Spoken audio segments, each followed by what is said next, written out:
Hello, this is Matt German with Lion of Judah Restoration Ministries coming to you from Huntsville, Alabama. I want to thank you for joining us and I want to welcome you to this edition of Kingdom Dynamics. Today I want to talk about truth. Specifically, I want to talk about that phrase that we've all heard all of our lives, the truth will set you free. Is that true? Is it true that the truth will set you free? Well, I want to delve into that just a little bit for a few minutes today.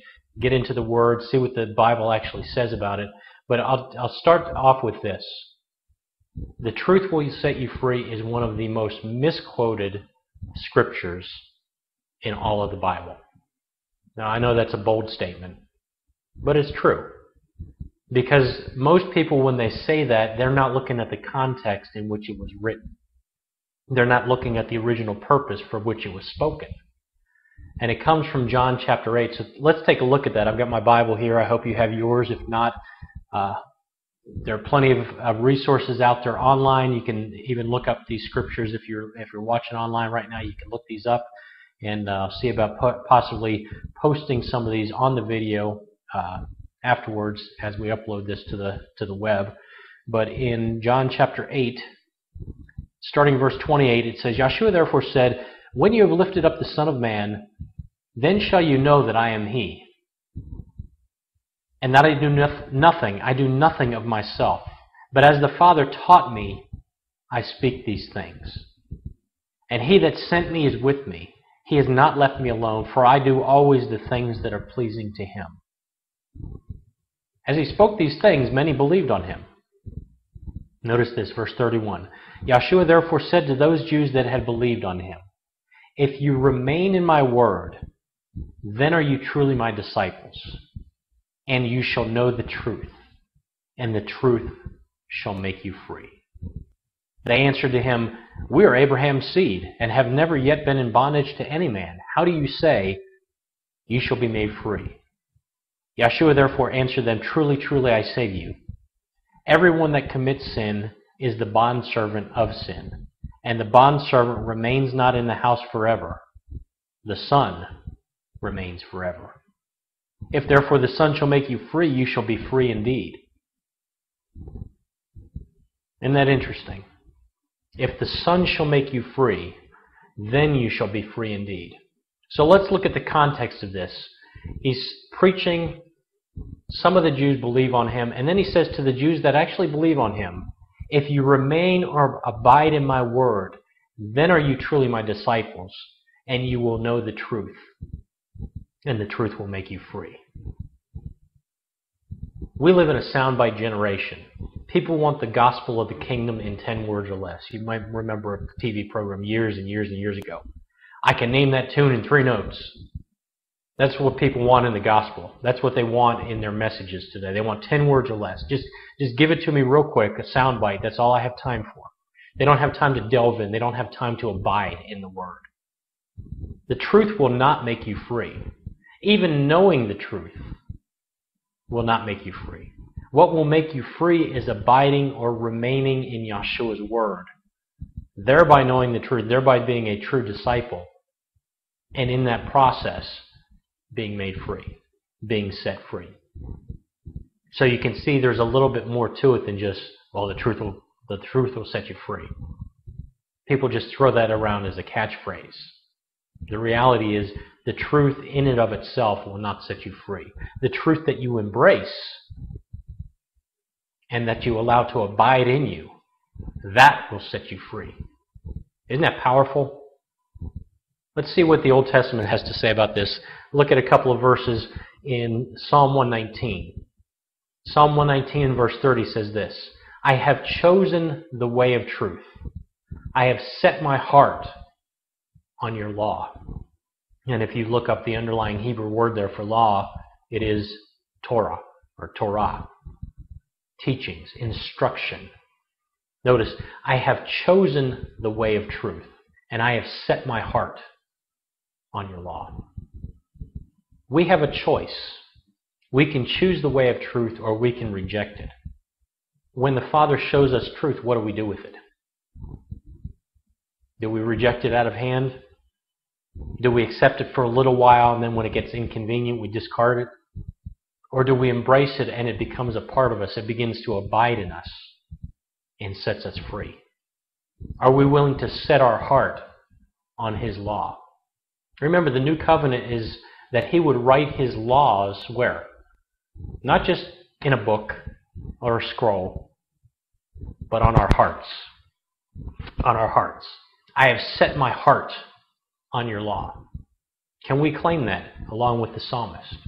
Can we say, I have chosen the way of truth and I have set my heart on your law? Verse 142 of Psalm 119 says this, your righteousness is an everlasting righteousness, and your law, Torah, is truth. Your righteousness is an everlasting righteousness, and your law is truth. Now, not too many professing believers today look at the Word that way.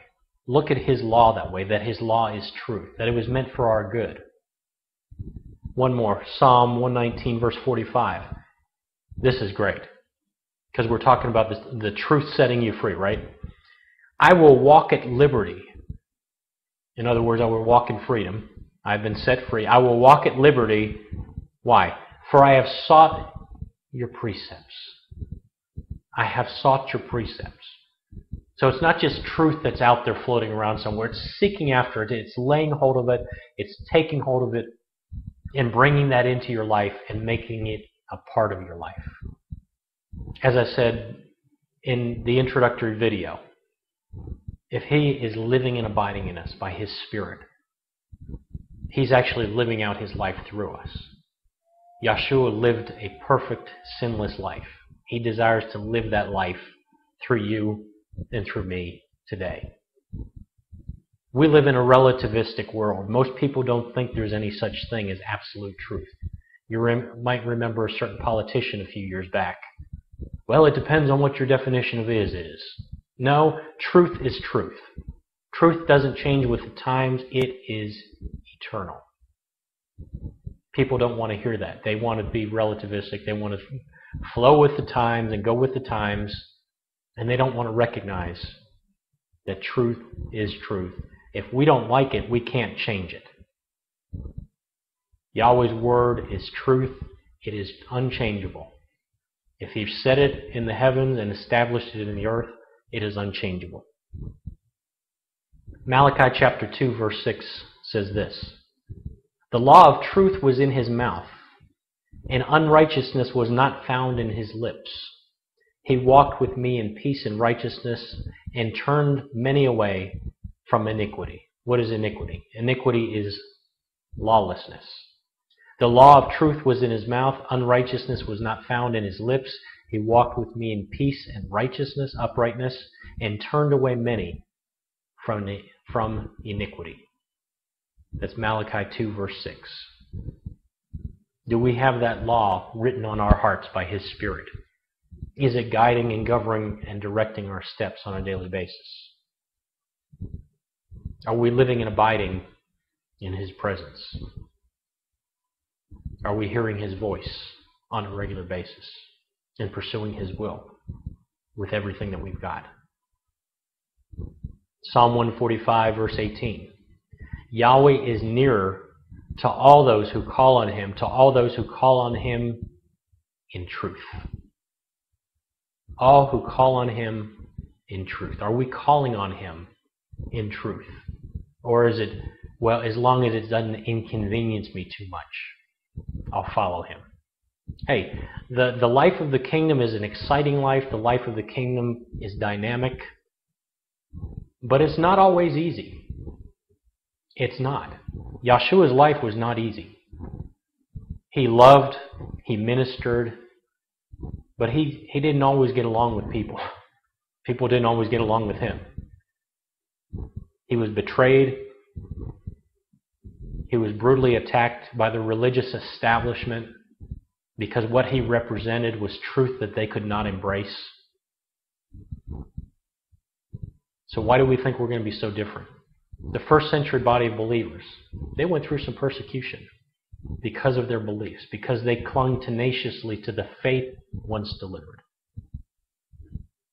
It's not all sunshine and roses. I would love for it to be that way, but it's not. Here in America, we still have it pretty good, despite the economy, despite everything that's going on, all the social chaos and the cultural upheaval, and people just seeming to get their hearts blacker and blacker by the day. But right now, it's still pretty decent. We're not going through the persecution of other places that believers are in other places in the world, other parts of the world. We're blessed. What are we doing with that blessing? What are we doing with the truth that He has shared with us? Are we living it? Are we breathing it on a daily basis? And are we sharing it with others? The truth will set you free? No, it's the truth that you embrace and allow to abide within you from His Word and by His Spirit. That's what will set you free. And I want to say with all sincerity that I want that for you. If you're watching this program, I believe that He is trying to communicate some things to your heart right now. And I just ask, Father, that you would bless those viewers, wherever they are in the earth. Let this message penetrate their hearts. Let it bring them that liberty and that freedom that they need in any area of their lives, every aspect.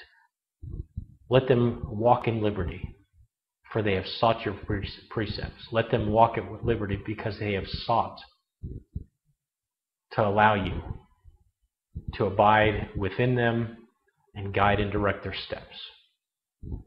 The truth truly can make you free if you abide in it. This is Matt German with Kingdom Dynamics coming to you from Huntsville, Alabama. May Yahweh bless you and keep you. May Yahweh make His face to shine upon you and be gracious to you. May Yahweh lift up His countenance over you and give you His peace. Shalom. Hallelujah.